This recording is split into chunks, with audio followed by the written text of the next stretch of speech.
Hello, today is April 26, 2012.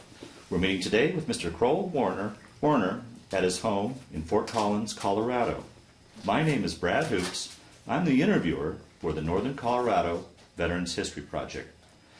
Welcome, Butch, as you like to be called. Thank you for sitting down today to tell your story. Thank you.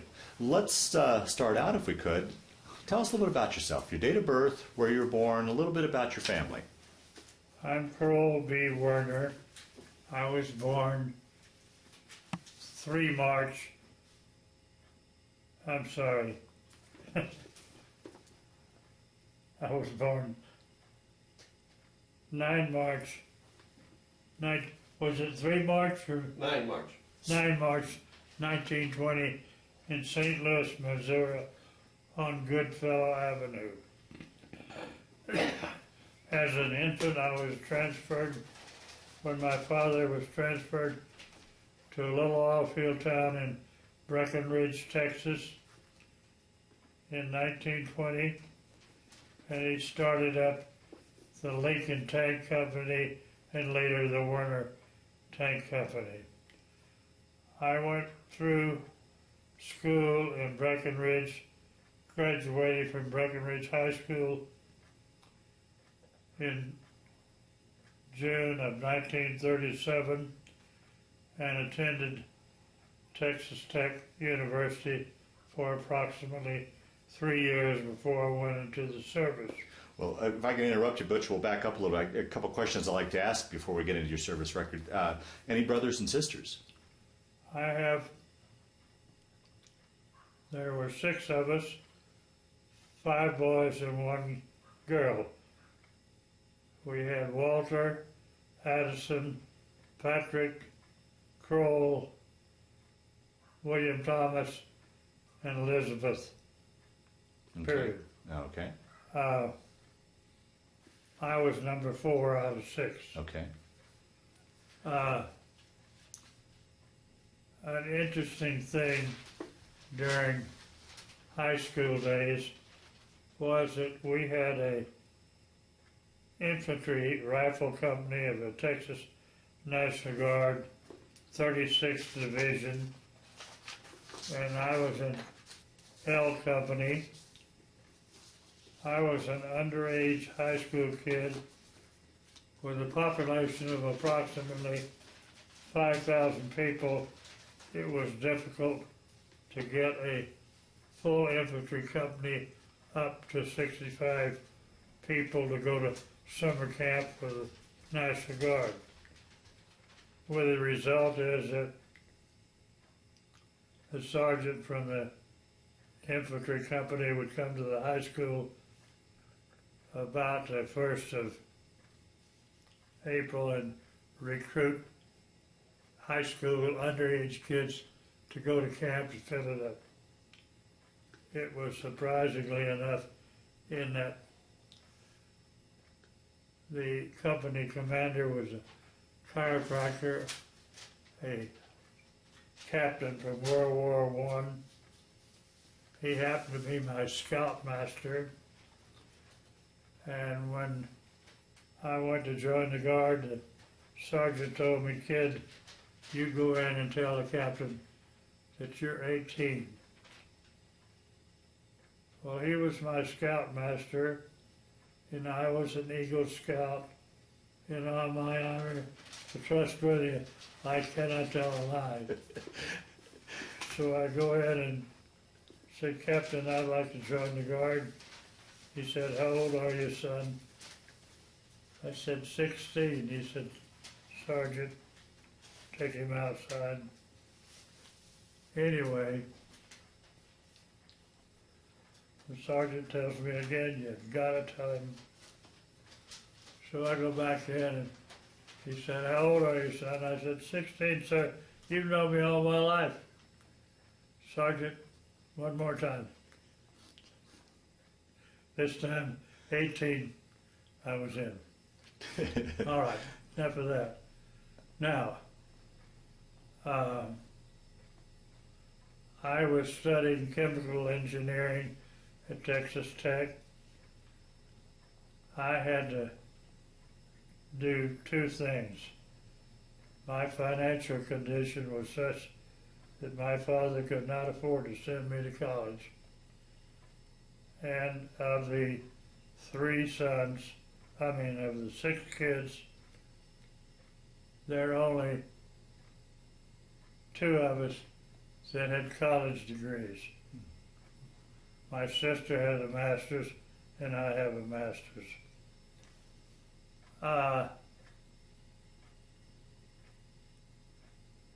Anyway, in the spring of 41, I was having severe financial problems.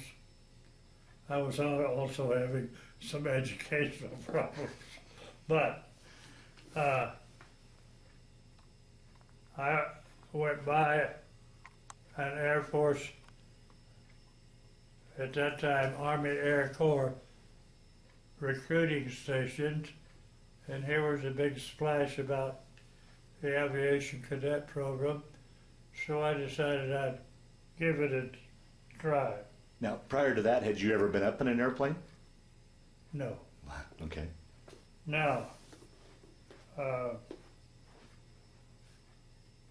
it is interesting to note that in 1941, to get into the aviation cadet program, you had to be 21 years of age and you had to have 2 years of college. As soon as the war broke out, 18-year-olds were flying airplanes. I enlisted on the 15th of March 1941 at Dallas in the U.S. Army Air Corps Aviation Cadet Program, and was sent to King City, California for primary training in a PT-18 Stearman biplane. I got 8 hours, I never sold, and was eliminated, and went to navigation school instead. So you washed out of the program, the pilot program? Yeah. Well, and what was the reason behind that? I washed out because of depth perception. Mm-hmm. When I would come into land, I couldn't gauge how deep it was down to the runway, and I would normally drop that airplane from about 50 feet. And incidentally, I was in the 41G flying class when I was eliminated. Then I went to Kelly Field in about the 1st of May or the 1st of June to go to the first class of Army Air Corps conducted navigation training school, class of 41-4. Now, at this time, was war on the horizon? What was the feeling at that point, do you think? War was on the horizon, and there's an interesting thing with the captain of the National Guard.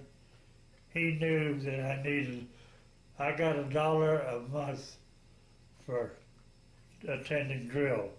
So every quarter I got $12. Wow. Well, in 1938 and 39, $12 was a hell of a lot of money, really. Yeah. And I came home in October of 38, and the captain said, "Kid, I'm going to discharge you because you now have 2 years of education in the college, and I don't want you to be cannon fodder." And as a side issue,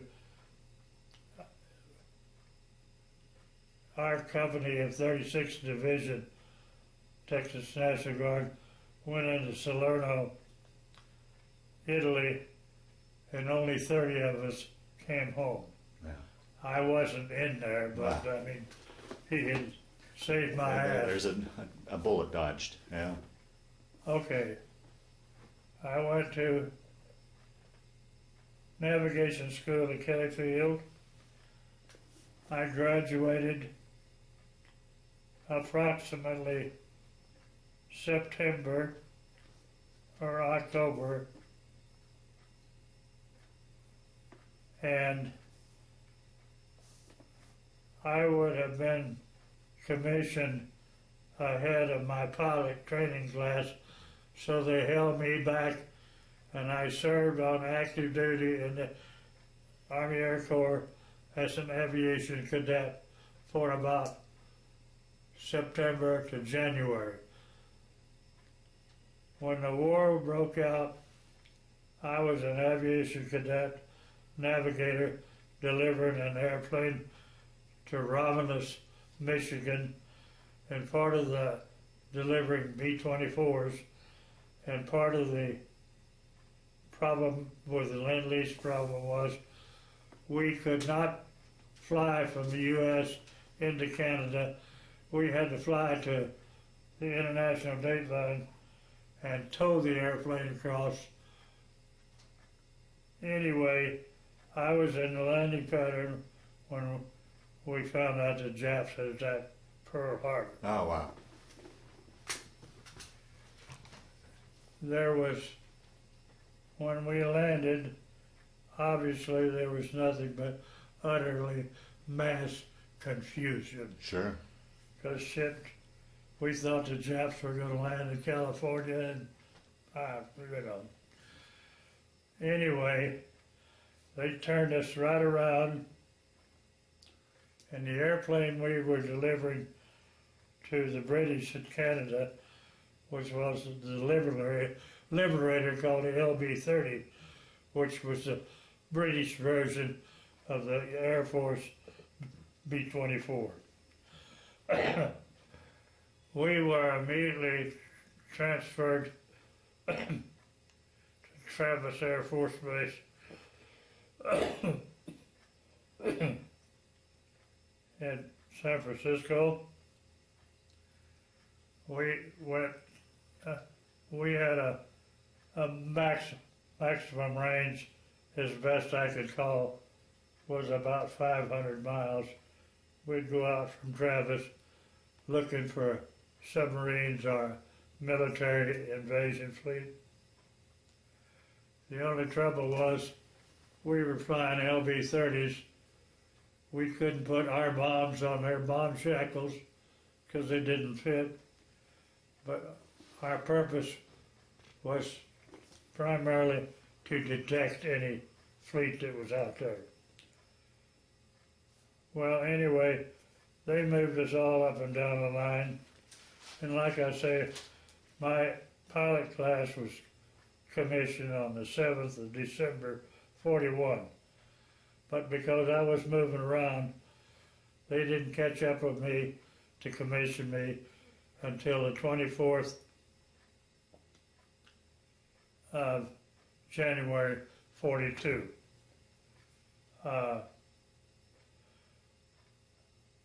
Shortly after, I would say, February of 42, we had a military version of the C-47, which was a twin-engine B-18. It was a C-47, but configured for military use rather than transport. We were sent to San Antonio. Now, excuse me, if I'm giving you more detail than you want. That's fine. Yep. We took the B-18. We had a pilot, co-pilot, navigator, and bombardier, and 2 crew members. Now, were you actually in a crew at this point, or were you just kind of moving around from crew to crew? I was in a crew. Okay. On a crew. Okay. And so we went to Kellyfield.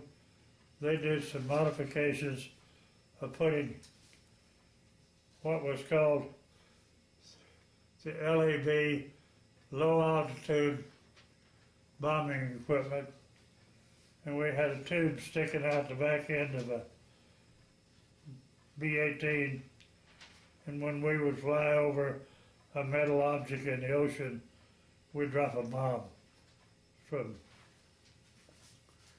We had a modification there, and then we went to Boston to MIT.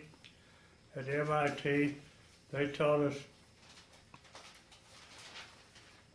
not any of the technical details of the radar, but to use the scope and determine from the size of blip on the screen whether it was a submarine, whether it was an aircraft carrier, or so forth. And we worked out of Logan Airport for about 2 months with the Navy, developing the skill of determining what that blip was. Then we went to Langley Field. We were down at Langley Field, and during this time period, this is now about April of 42, hell, the ocean at night was ablaze with tankers on fire at the subs and stuff. The German U-boats would. Okay. U-boats and stuff. We flew out of all the way down to Key West, had anti-submarine patrol work and so forth. One of the things at the Key West was the Navy controlled that area, but they had a so-called bomb release line. If there was anything beyond that line, it was free game to bomb the hell out of it. Well, we caught a destroyer. We didn't know it was an American destroyer, a destroyer which was about 25 to 30 miles beyond the release line. We made a run on it. We dropped depth charges. We hold him. He was taking water. He didn't sink, but he managed to get back into Key West. When we landed, naval MPs picked us up and took us to the Navy base because they were going to court-martial our ass for bombing an American destroyer. Oh, gee. But with due respect to the destroyer captain, he admitted to the admiral that his ship was beyond the line, and it saved our ass. Why? Among other things, we performed anti-submarine patrol work with the military invasion of North Africa about October of 42. We flew as far as we could, going down to Brazil. so I'm trying to think, Cuba and the other air bases we had. Again, this So you took the southern route. this across. is Yeah. this is all Army Air Corps Uh-huh. crap now. Flying maximum distance, we went all the way to Trinidad, British West Indies. That was as far as we could go. But on the way down, we lost an engine and a B-18 and had no choice but to make a forced landing in an overgrown sugarcane plantation. Oh boy. And the sugarcane was about 8 feet tall. We had no idea what was below it. Anyway, we landed in the Dominican Republic, and it so happened that when we got out of the airplane and was walking around about 20 to 30 feet ahead of the airplane was a 20-foot drop. Oh, gee. The interesting thing was there was a white man came up and saluted me, and he said, Lieutenant Sergeant, and I forgot what his name was, U.S. Marine Corps from 1923. The next day, he came out in a clean uniform. Anyway,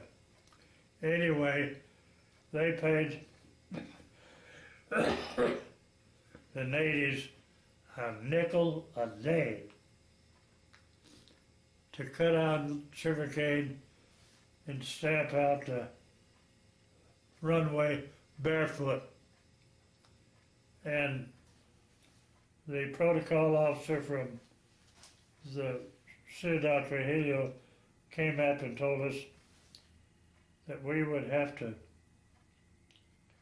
go to the Trujillo city and bring back sacks of nickels to pay all these natives for barefooting a runway, Wow. which we did. After that, it was surprisingly in that recognizing I was commissioned in January, in August I was promoted to first lieutenant, and I thought, boy, I'm going to really go to the top, you know. But in those days, with due respect, if you were a navigator or bombardier, you were a second-class citizen. You had to be a pilot if you were going to go anywhere.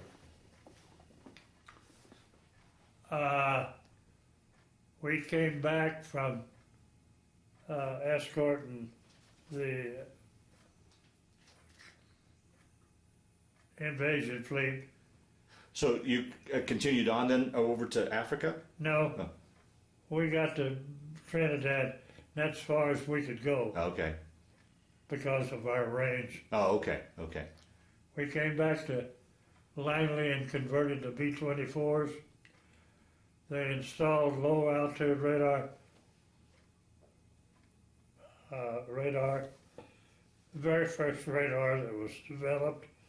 And it's interesting to note that we had two full colonels. One was Colonel E.E. Aldrin, who had a PhD in aeronautical engineering from MIT. He was the brains. We had an operational fellow by the name of Stuart P. Wright, who went on to make it Major General, was our tactical. But anyway, we went to the Southwest Pacific with 10 airplanes with this low altitude radar, and we would bomb military shipping at 1,000 feet, and most of the time the debris would be higher. If we hit on deck, the debris would be higher than so we had to put in a 10th to 2-second delay of the bombs so we could get out of the way. So at this point now you're in the 868? I'm now in the 13th Air Force, 868th Bomber Squadron. But it is interesting in the difficulty between Admiral Nimitz and General MacArthur. MacArthur had Australia and New Guinea and so forth. Nimitz had the Solomons and the Truk Islands and all those, but there was constant interplay, fighting who wanted to get the glory. You know? Yeah. And we served even though we had a major general, we served under the Navy from August of 43 to January of 44. Where were you based out of? Guadalcanal. Guadalcanal. Okay. And we island hopped all the way up and came home. I came home in July of 44 when we went into the Philippines. You came home because you'd flown your required number of missions? I had 46 missions and a little over 600 combat hours. Jeez.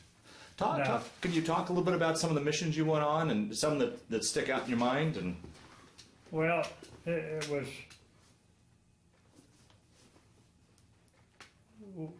in a B-24. We had what we called exhaust suppressions, so that you couldn't see the exhaust from B-24 at night.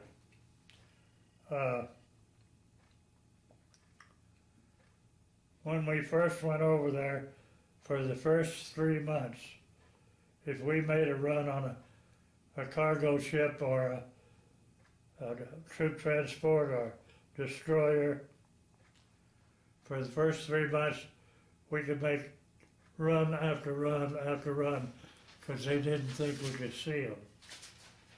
Well, all we were seeing was the blip on the scope. But anyway, to my knowledge, only one time in 46 missions was I ever attacked by a fighter airplane. And that was over Rabaul. Over Rabaul, they sent us on a mission at about 14,000 feet, and we took empty beer bottles. Now, empty beer bottle, when you drop it out of an airplane, sounds just like a bomb coming down, and it would hit, and they think, oh, delayed fuse. It was harassment, was all it was for.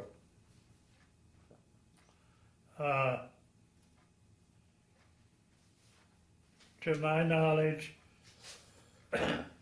we sank one, our crew sank one destroyer, but we must have sank 50 troop transports. Now, 10 crews of us went over to the 13th Air Force, was known as the Wright Project. We went in August. In October, 10 crews went to MacArthur to the 5th Air Force. And they had the same B-24s, same type of equipment, so forth and so on. Now, it is interesting to note that when I came home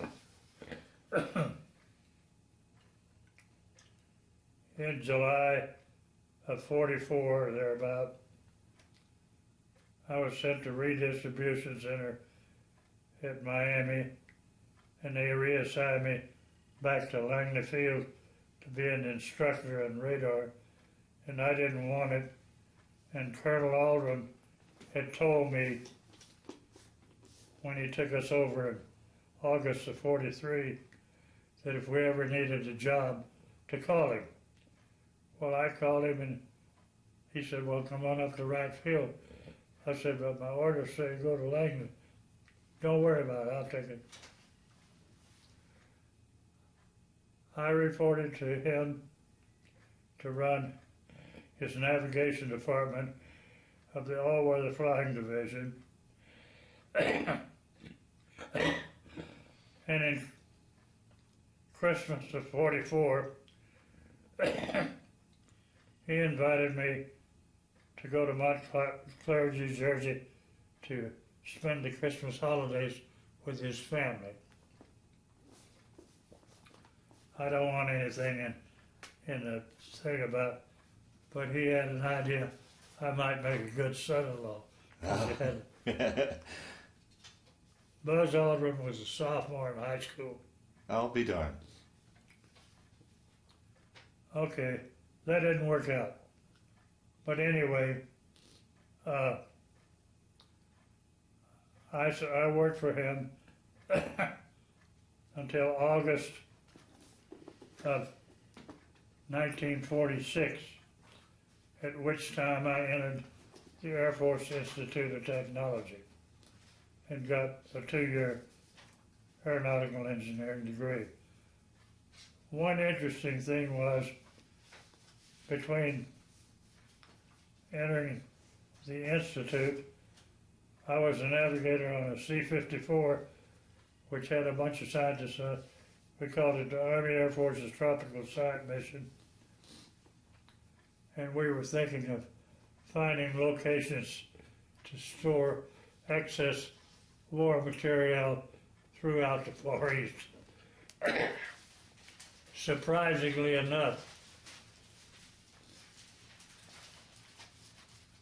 there was what we called a bone pile on New Guinea, and I found the B-24 that I had flown over in '43. Is that right? And I chopped out the colored Insignia? insignia and put it on plaques and gave them to, I had them, the boy in California's got them. Anyway. Now, at this point, you decided to make that Air Force your career then? Yes. Okay. And also, I got married in '46. Talk a little bit about that, how you met your wife and...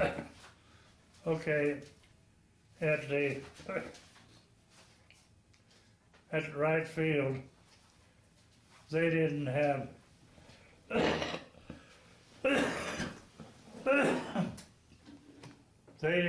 sufficient quarters for junior officers. They had plenty of airmen's quarters, but no officers' quarters. So people in Dayton volunteered to rent out a room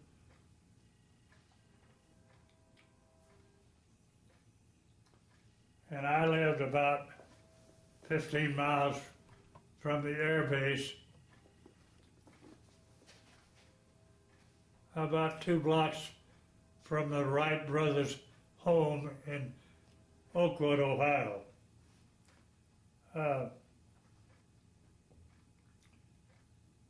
The Biltmore Hotel had a so-called tea dance for the Junior League of Albuquerque every Sunday afternoon for bachelors and young ladies to get together.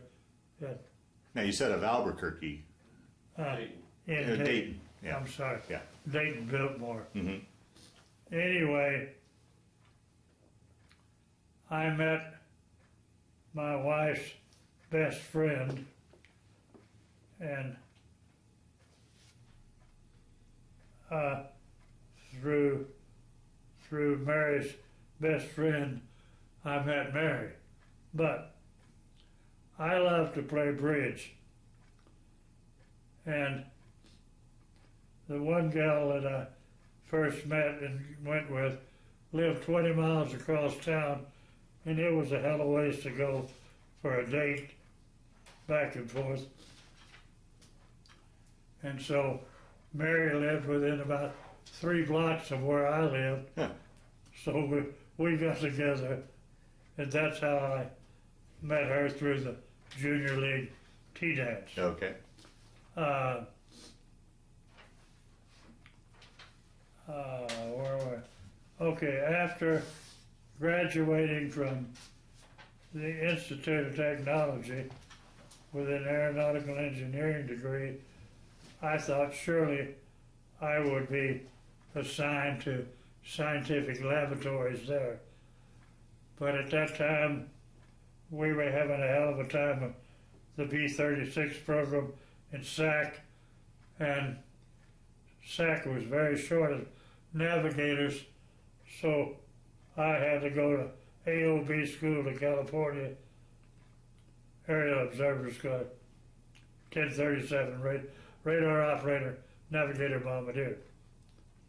Then I came to Carswell Air Force Base, planned B-36s in 1949, and I flew B-36s till 54.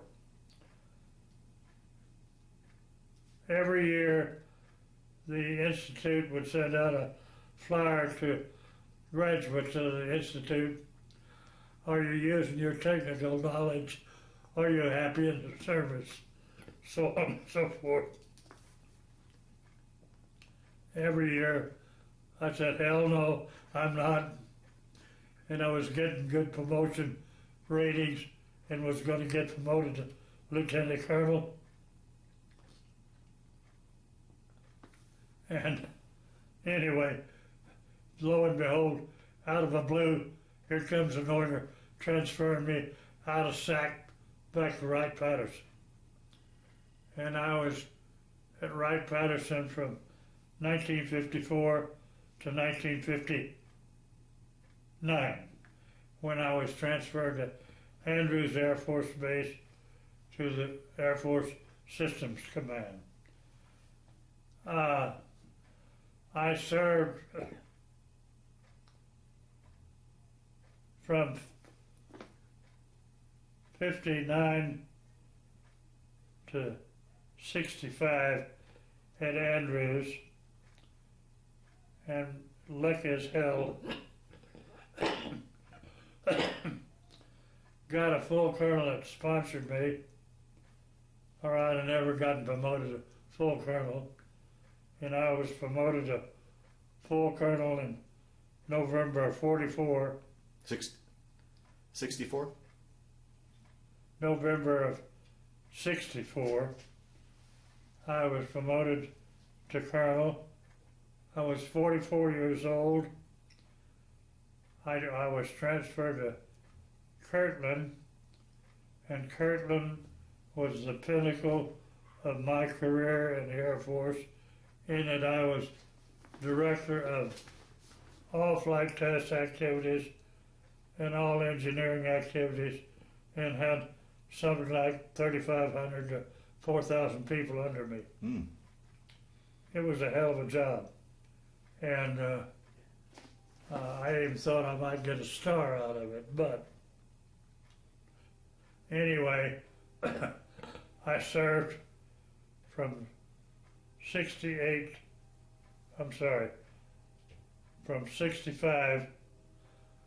to 68 at Kirtland, and then they had a job for me at Edwards Air Force Base, but it was a degraded job, and it was slowly barring me for retirement.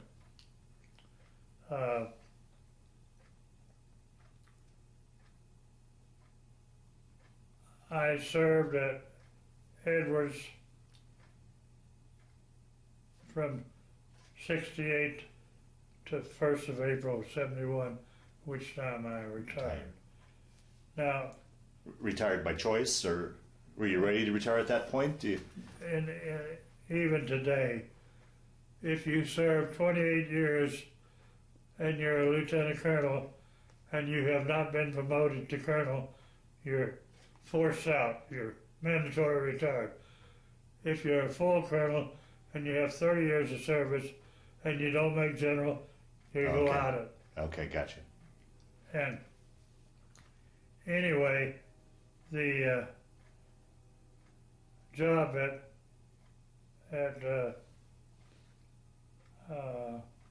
Edwards prior to retirement, they tell you 3 years.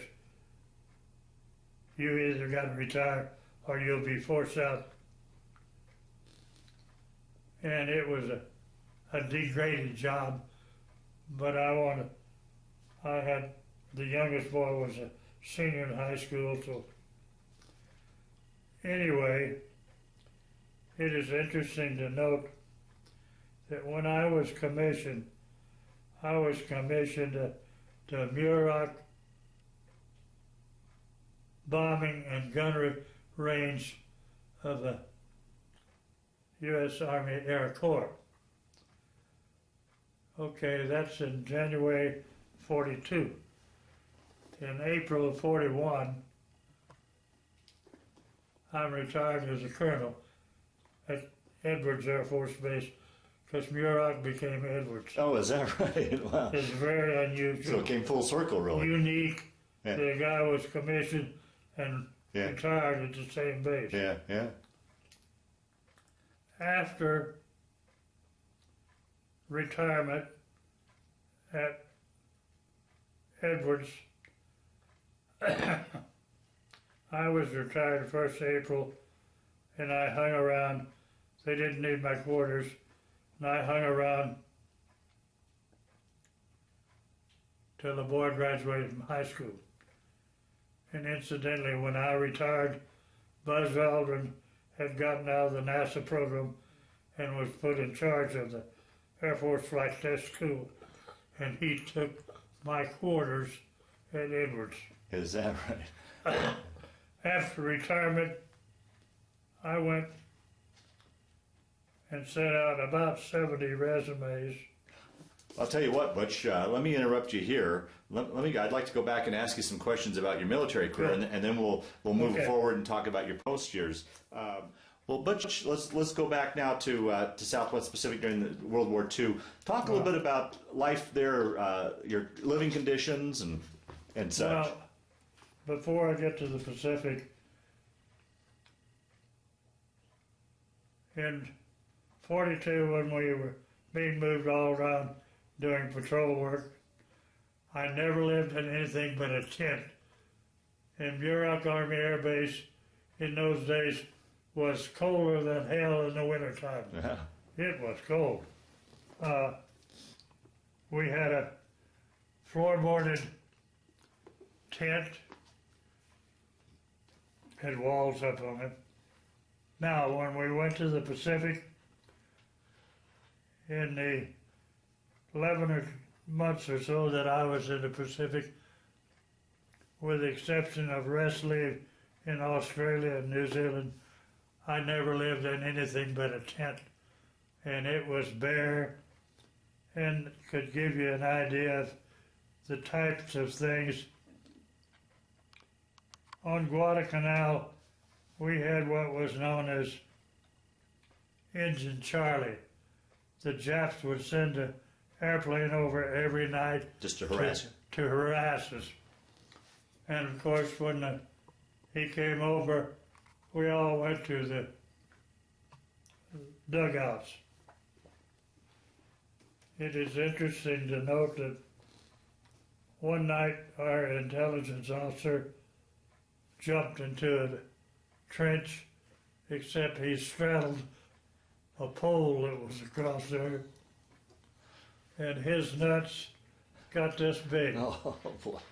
He was in the hospital with a tent over his testicles, and they were. But anyway, typical types of things that we did that were humorous. We didn't have any ice, but we had all kinds of beer. And we would have an engineering flight and take it to altitude and cool the beer down and bring it down. Well, I got to know some Navy boys, and hell, I'm only a first lieutenant.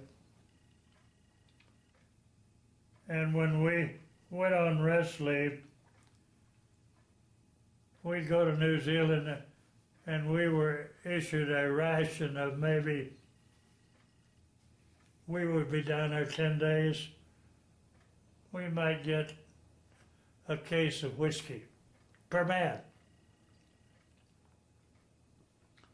Well, shit, the poor airmen and enlisted personnel in the Navy they never got and they'd do anything for a jug.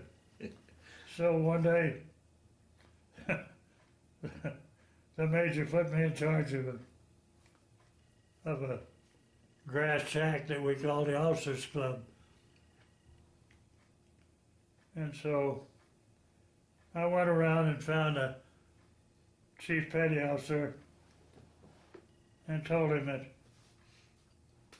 we sure needed a reefer to go to our little grass shack for a beer. So I traded him a case of booze for about a 12-foot square reefer.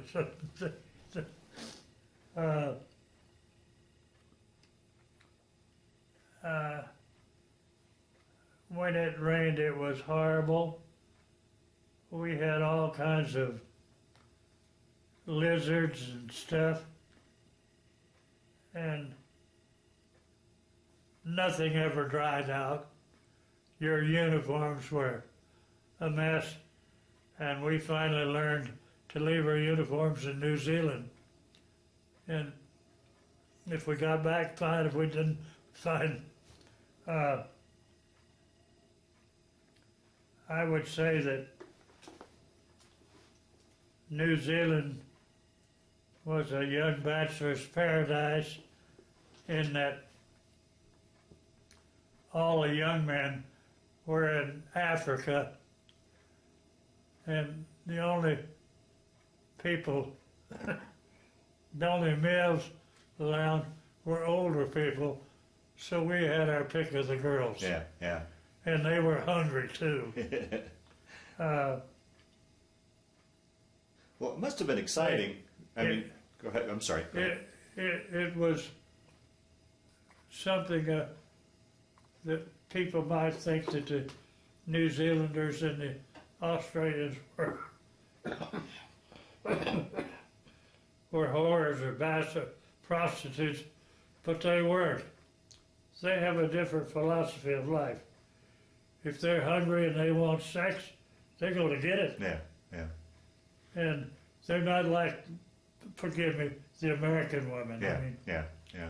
and they were very outspoken. I mean, now, would you get back to New Zealand quite a bit then for rest?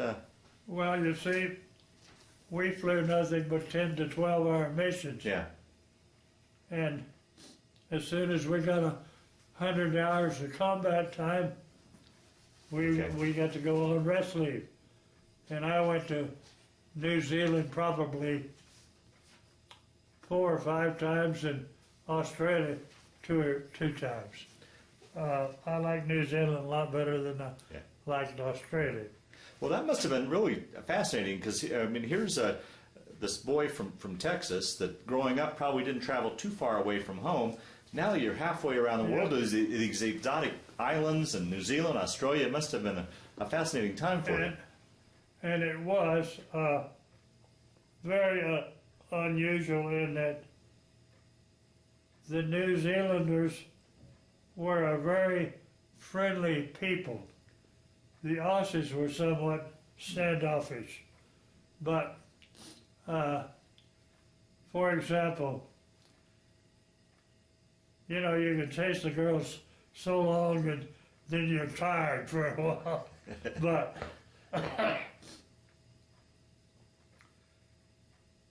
three of us went up to a little town north of Auckland and rented some fishing gear to go fishing.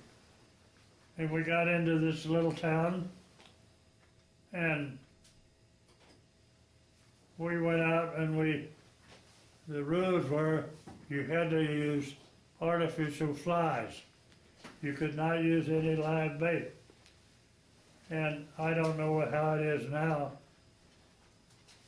but you could not buy a trout fish in New Zealand. You had to either catch it or somebody had to give it to you. You couldn't buy it in the market. And anyway, we were in the pub, and the 3 Yanks were down there, and some guy came over and says, "Yank, what are you guys doing up here? We told him we were fishing. He said, having any luck? No. What are you using? Royal Customer. Oh, hell no. Go out tomorrow, kick over a stump and get a grub worm. And shit, the next day we'd go out, the worm hadn't hit the water yet. And we caught about 30 pounds of fish and had a fish fry for the neighborhood. But when I talk about sex, the women down there, like if they were hungry, they're going to rape you. Yeah, I'll be darned. What was it like back on the base as far when you're back on the base, as far as your food? What did you guys do for entertainment when you weren't on duty or flying?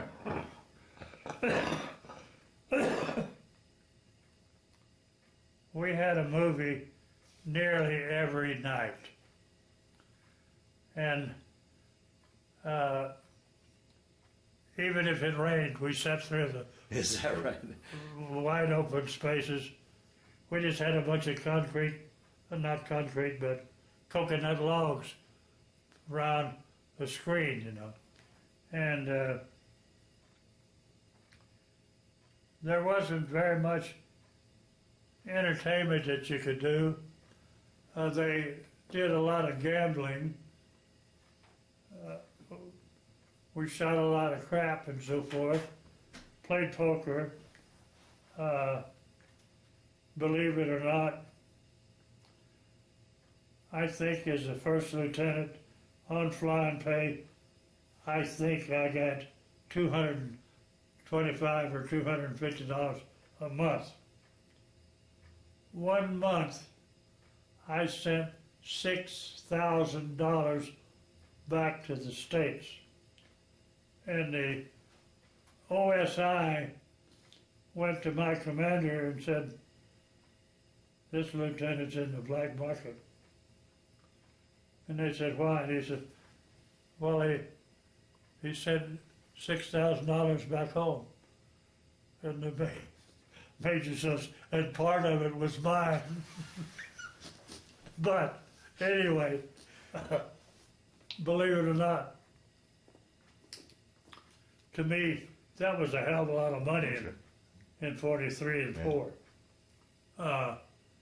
In fact, it was the only way that when I got back to the States in 44, I could buy a used car. Mm-hmm.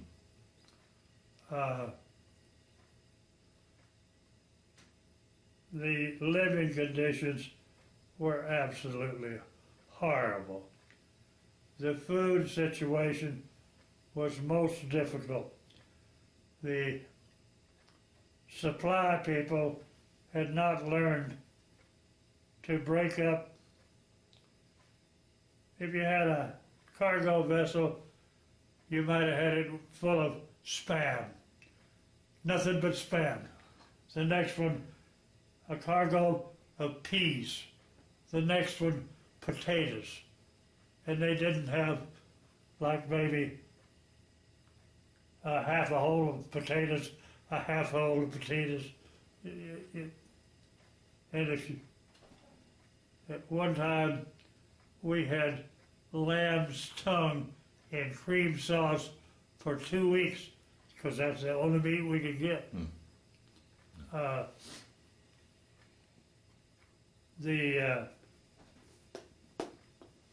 As I said, the living conditions were horrible. Nearly everybody at one time or other had malaria or dengue fever.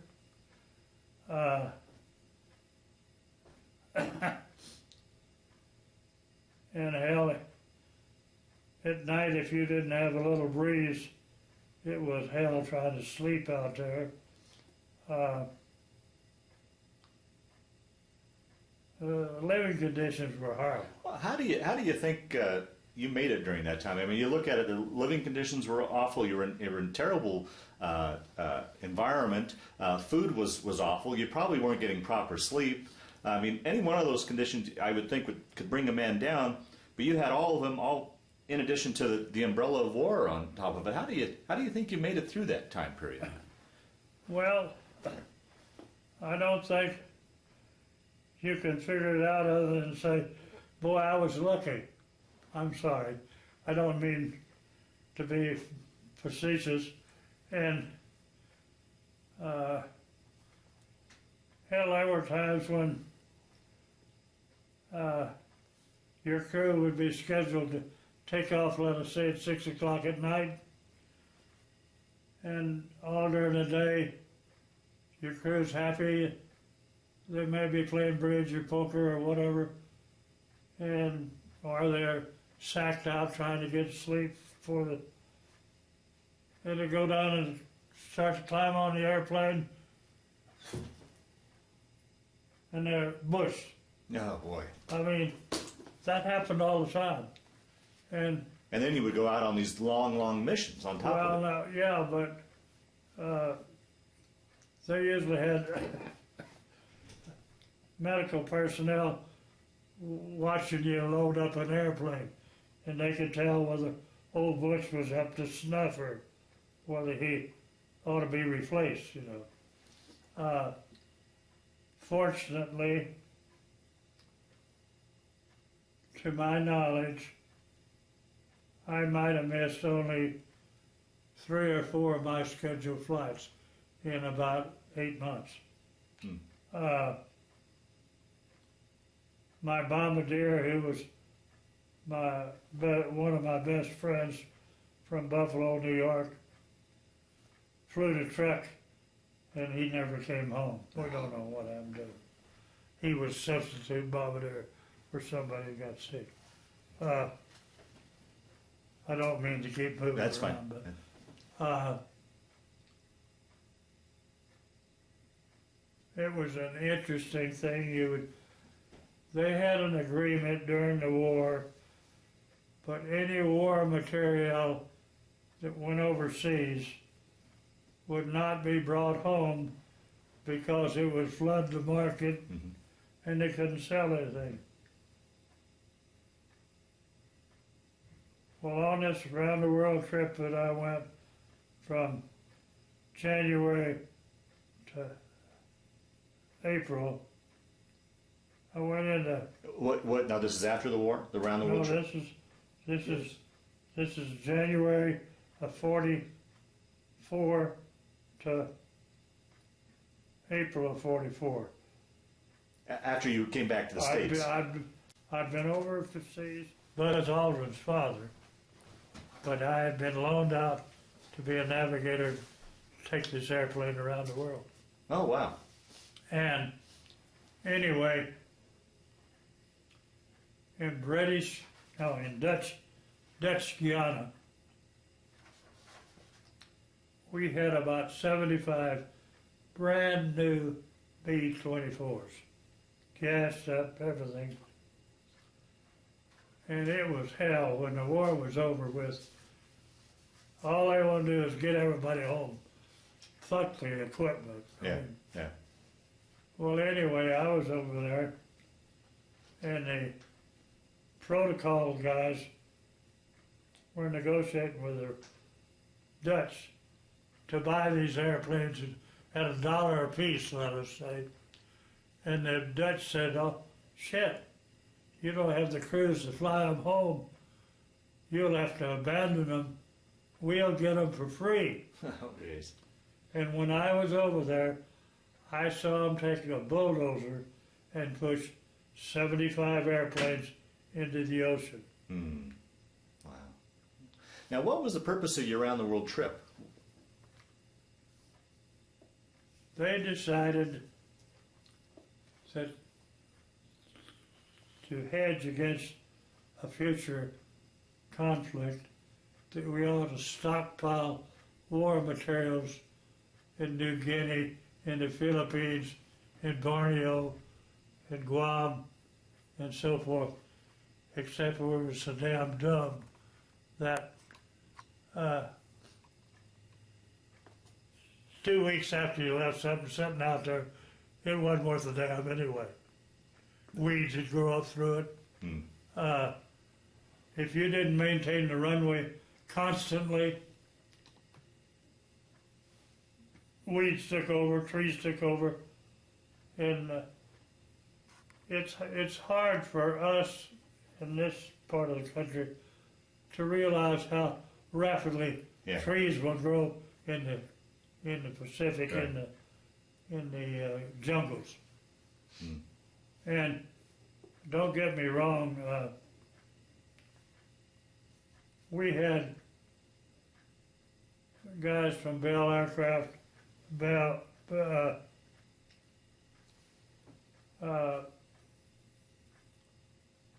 different professors from all over. We had 18 people on board this airplane, and we were looking at and shit. Some of the places they were out chasing butterflies with a net. I mean, I don't know how anybody thought we could ever stockpile anything. Oh, we are. And for instance, in Africa, I met an Episcopal priest, and I was talking to him, and he was telling me about the base that they came in and said, anybody who wants to go back to the States, be on board that aircraft carrier in 2 hours, because we're leaving. And shit, they left stuff cooking on the stove, you know, everything. And I asked the priest, I said, well, why don't you confiscate some of this stuff and give it to the natives? And that's what they did.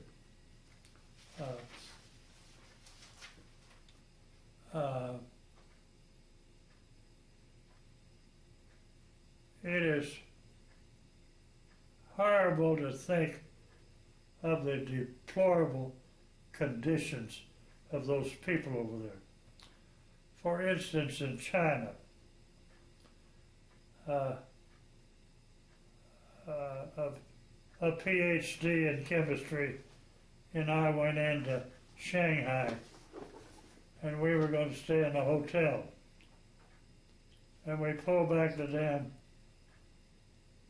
sheets on the bed, and here were big puddles of blood. Probably a woman had been raped or, you know, administrated.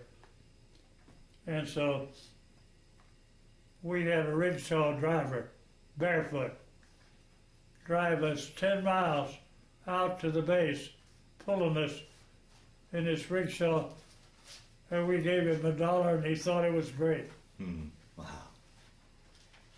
And you know, this kind of thing, utter poverty. Yeah.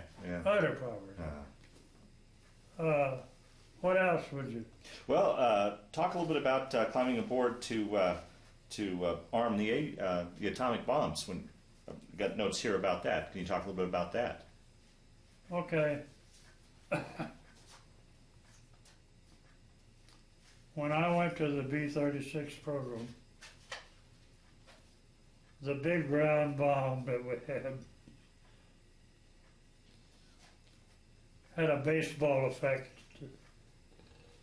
And there was a 52-pound chunk of high explosives. When we took off, we could never have that explosive in the bomb. We had to wait till we got about to 10 or 12,000 feet. Okay, here's a 52-pound chunk of, I don't know, dynamite, whatever it might be. And you would get to altitude, then you and the, what we call a weaponeer would have to go back there, take this chunk out, put the igniter in, and put this chunk back in. And shit, it's cold up there, and you're bouncing around, and you don't know whether you're going to drop that chunk of. But later on, they got it where it was automatic, but originally it was all manual. What's going through a person's mind when you're carrying this chunk of metal and you've got this atomic bomb? I mean, that had to play on your mind a little bit, I would think. Oh shit! You keep saying, if we drop this son of a bitch, half of Texas is gone. Yeah, yeah. You know, and we had a brigadier general who was a group commander. Later on, he made 4 stars, but he was on a B-36, and they're flying about 100 miles off the coast of Texas in the Gulf, and the monitors of the bomb were clicking when they should have been clacking, and we thought, oh shit. I wasn't on board, thank God, but we didn't know what we were going to do, because they did everything they could to get it safety, you know, but they couldn't, and they flew around for about 4 hours out there, and finally went back radio to SAC headquarters and said, what the hell do you want us to do? Drop the bomb in the ocean or bring it in or what? And they brought it back to Fort Worth and nothing happened, so. But there's all kinds of, you know, I don't know what kind of feelings you can talk about, but you know there's not a damn thing you could do about it, you know. Yeah. And after returning to Dayton, Ohio in '54, then I had very little flying to do.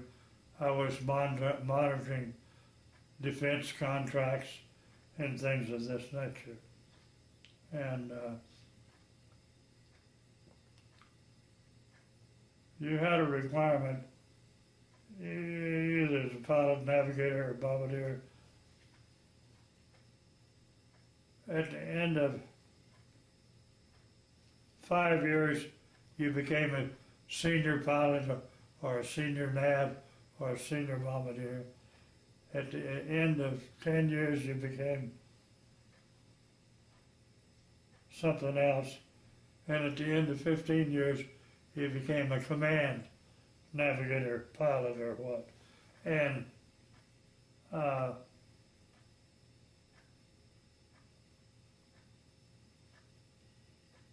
for all rated officers, 50% of our pay was due to flying.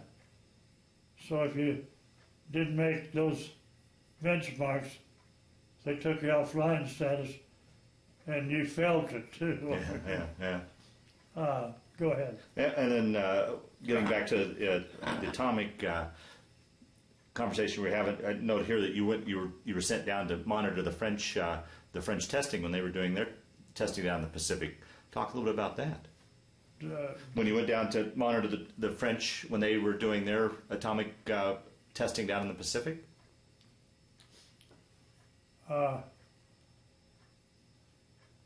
In Honolulu, they have a requirement that no B-52, B-36, or stealth bombers will fly out of Hickam Field, which is right in downtown Honolulu. Mm-hmm.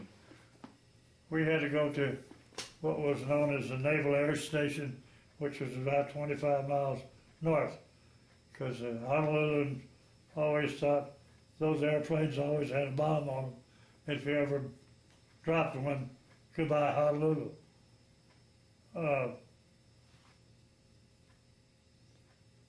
We had a test, and I was the commander of a B-52 crew, and we had 90 ships around, I don't know, Kwajalein or one of the islands out there. And we were going to drop the bomb without the nuke in the center of the ships to find out overpressures and things of this nature. And we had approximately 85 or 90 ships in a circle, and we were going to drop that bomb in the middle. Well, we were making a bomb run, and lo and behold, the bomb goes 20 seconds early.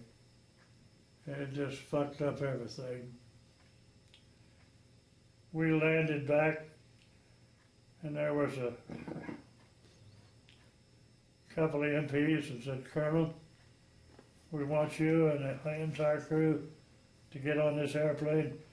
We're taking you to Johnston Island to see the Army commander who was in charge of it."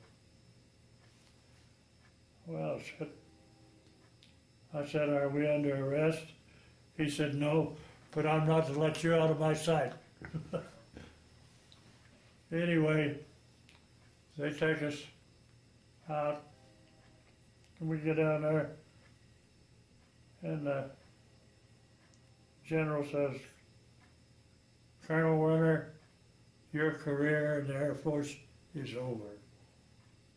I'm going to have your ass. I'm going to court-martial you." Well, I was only 2 or 3 years from retirement anyway. And I said, "Well, I'm sorry, General, but we're going to find out what caused this delay." Well, as it turned out, the Sandia Corporation had a bunch of technicians, and they found the glitch that caused the problem. But that scared the hell out of them. That scared me more than the Admiral of Key West did. I don't know. I can truthfully say this, that only once in the Pacific was I ever shot at, and that was over a ball around 44, somewhere in there. But I truly enjoyed my service. Well, it's pretty amazing too, as you talked to her. I mean, you started out, and as we look back on it, they were very simple back. I mean, they were probably back then state of the art then, but you look back now, they're very simple. Going from a B-24 to a B-52, what the range of planes that you flew in. Well, everything. Yeah. And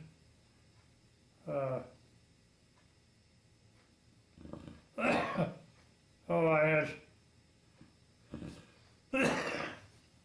Chuck Yeager was one hell of a test pilot, but he wasn't worth a damn as an administrator. But he was smart.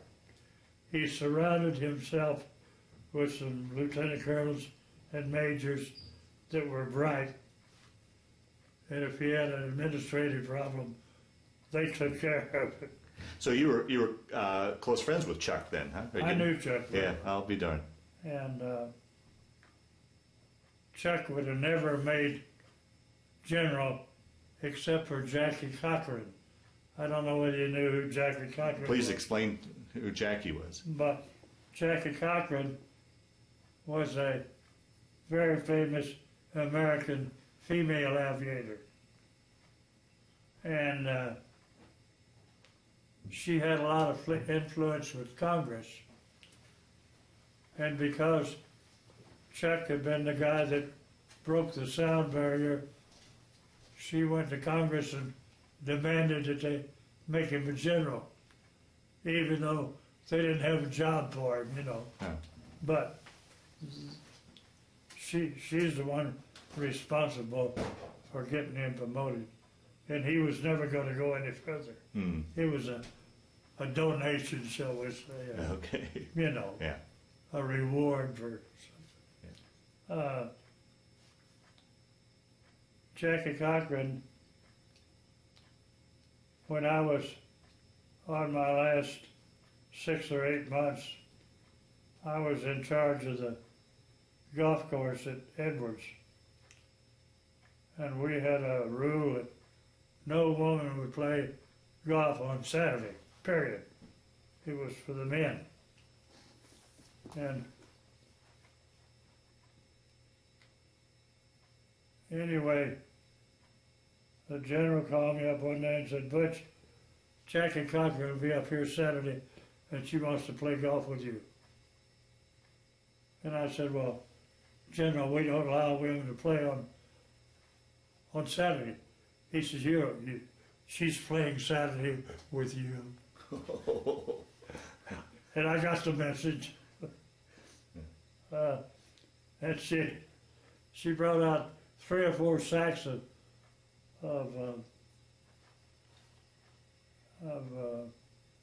grapefruit that she had grown and passed them out to all the troops around the golf course. And something that you might never have heard of. Have you ever heard of Pancho Barnes? Hmm. Well, Pancho Barnes was, as a 16-year-old girl, served on board a merchant vessel as a cabin boy or something.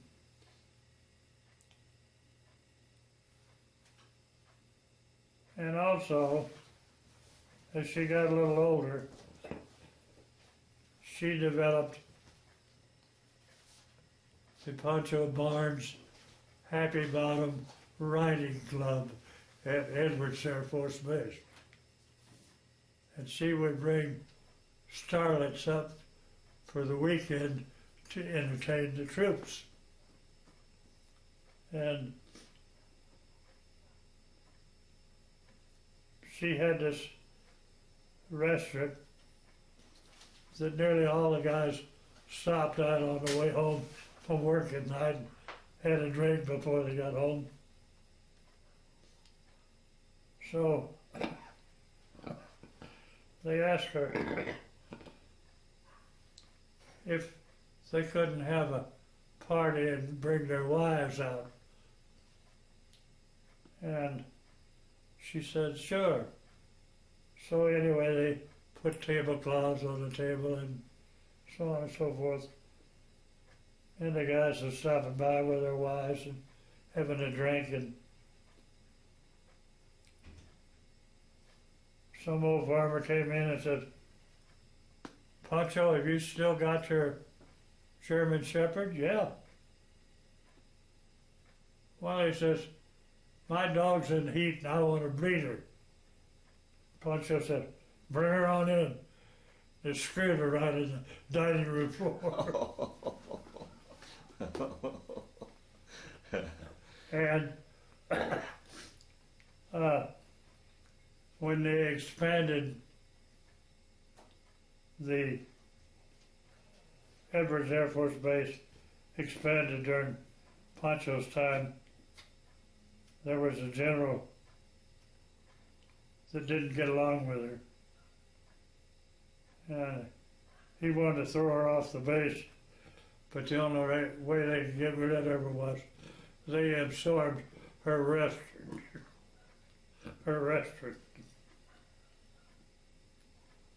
And Pancho was quite famous. She would come up to the ladies, the Officers' Wives Club, and give a talk, but all her language is 4-letter words.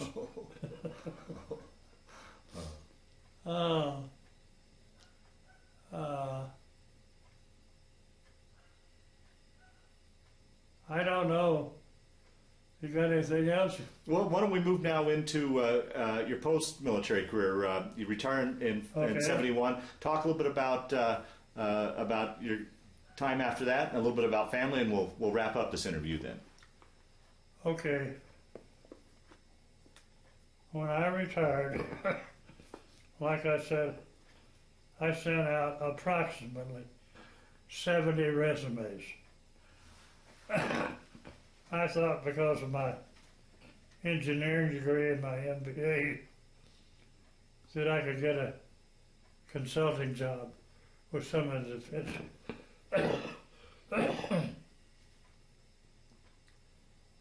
Well, I got 3 replies. I got an interview for 1. And their attitude was I was 51 years old. I just wanted to work for them 10 years till I could get on their retirement fund. So I got no response. Well, then I decided I would try to get into the banking business. And I went to several banks in the Albuquerque area, and I truthfully couldn't believe this when one banker said, "You have a retirement from the Air Force, therefore you'd work for half pay." Of course, I told him what he could do with it. And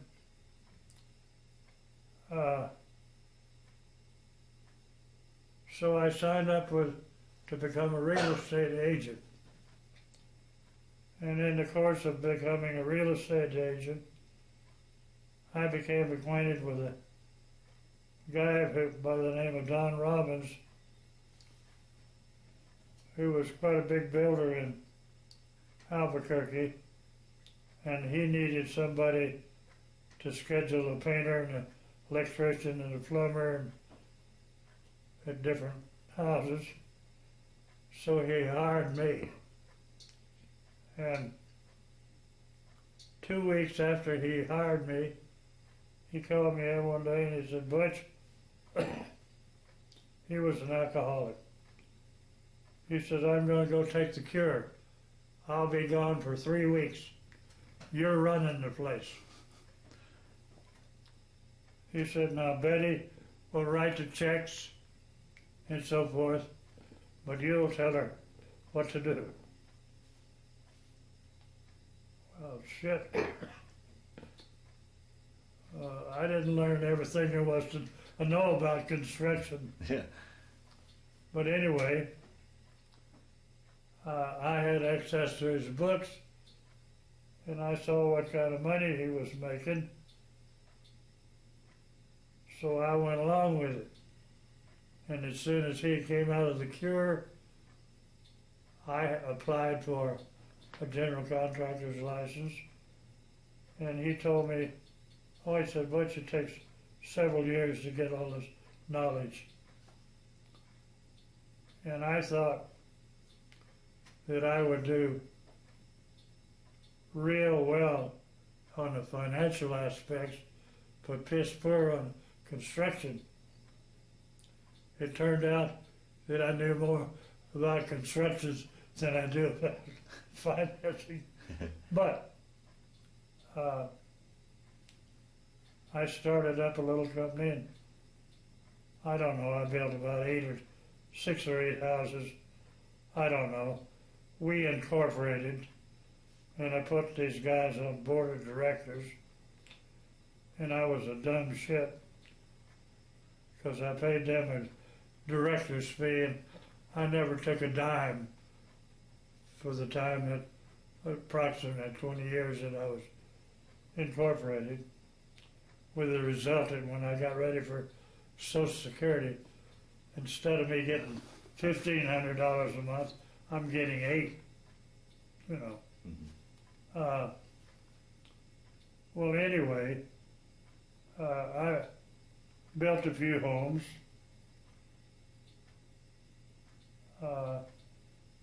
To me, it was more of a lark. It gave me something to do. It broke the monotony of sitting in a rocking chair.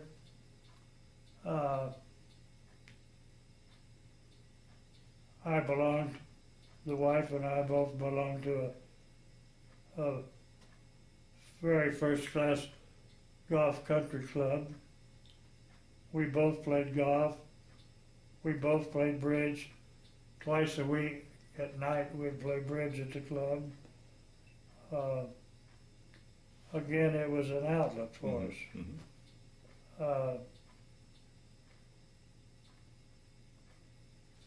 I don't know, they didn't get rich, but they got a stipend once in a while. Yeah.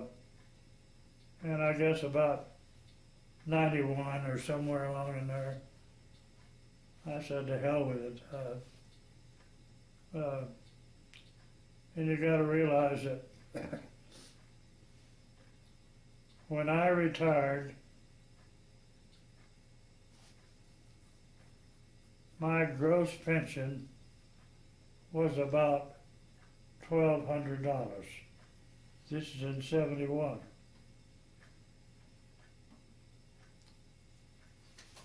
In 91, it's 7,000.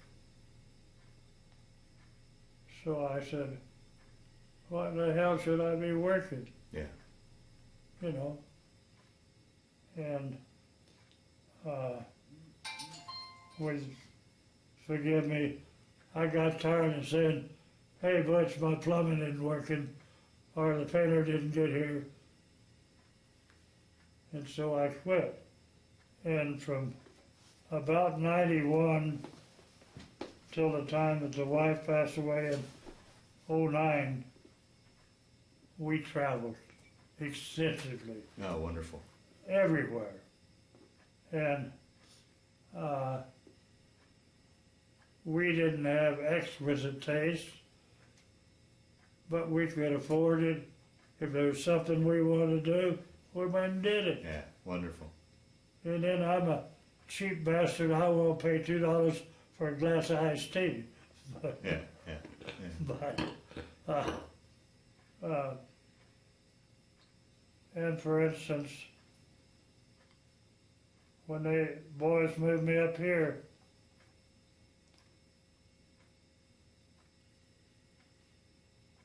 relatively speaking, I don't have any desire for material things anymore. I'm giving it away. My income is more than double what I spend.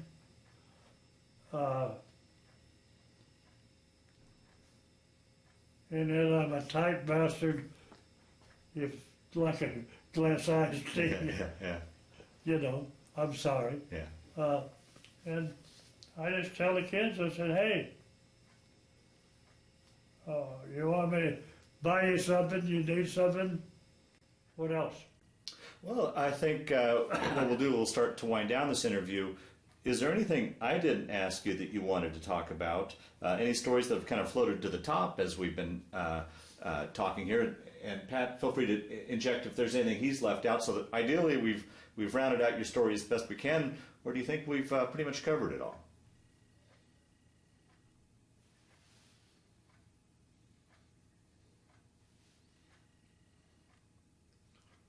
To my knowledge, you heard it all. Yep, I think you covered pretty much everything. An interesting story, just for history's point of view, you might mention what happened to General Floyd and how, when we were in D.C., he was brought back. Oh, General Floyd, bless his heart.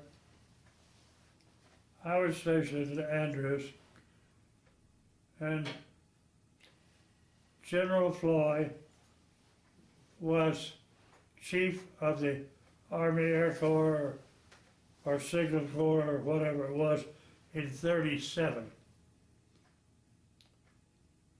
Well, when he retired, he got a pension, but shit, in 37's money versus today's money, you know. Anyway, he was quite an interesting gentleman, but General Shriver got him a job in civil service for delivering mail. Bless his heart. Now recognize he retired at 37. Here it is. Well, at that time, what was it, 64? But he was always calling the WAFs and asking them to have dinner when he moved to Houses Club and so forth. And I truthfully admire General Shriver in that technically and legally, illegally, Shriver got him this job. And he also went to a lot of contractors and said, this old boy did a lot for you in the 30s. Now it's your turn. And his wife died while I was there, but he wasn't legally entitled to live in government quarters. But Shriver got him in government quarters, and you know, taking care of him. And were you up in Alaska when we went into the museum? Mike, Pat? No. We were going to a museum up in Alaska. Old woman, about 50. Said, I wished I knew how to pronounce this guy's name. I said, Jennifer Lloyd. She said, do you know him? I said, yeah. I'll be darned. What else? Try another one. I think that pretty well covers it. That covers it, I think, then. Well, Butch, I want to thank you for sitting down to tell your story today, but more importantly, I want to thank you for your service to our country. Well, I was glad to do it.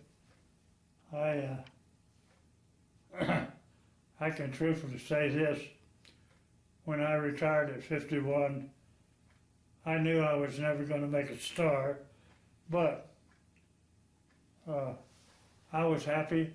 I would have been glad to stay on another 8 or 10 years, but you had to make room for the younger boys. Yeah.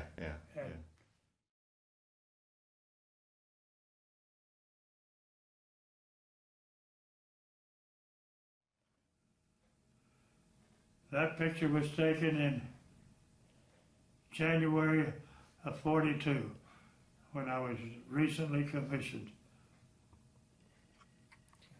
Let me see it. That was January 42. And where would you have been at that point? I was at Muroc Army Air Base. Okay.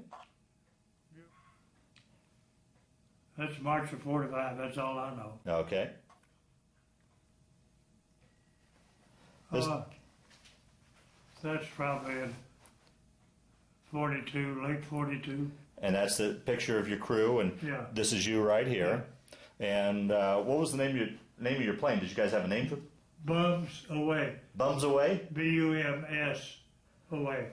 We were 10 bachelors. Well, Butch, there's an article here that says you were killed in a bomber crash. Tell the story behind this. There actually was a Lieutenant Werner killed in a B-24 in the San Francisco Harbor, but it wasn't me. And I had a brother who was in the Navy, and I think he's the one that relayed the story that Butch Werner had been killed. I'll be darned. Huh. And then it looks like there's a second article that says, in fact, you were safe. Yeah. To the best of my knowledge, that's a picture shortly after I was promoted to colonel. Okay. And also on the same flight, there's a picture of me internally in the nose on that flight. So you took this flight years later. What was it like to go back up again after all these years?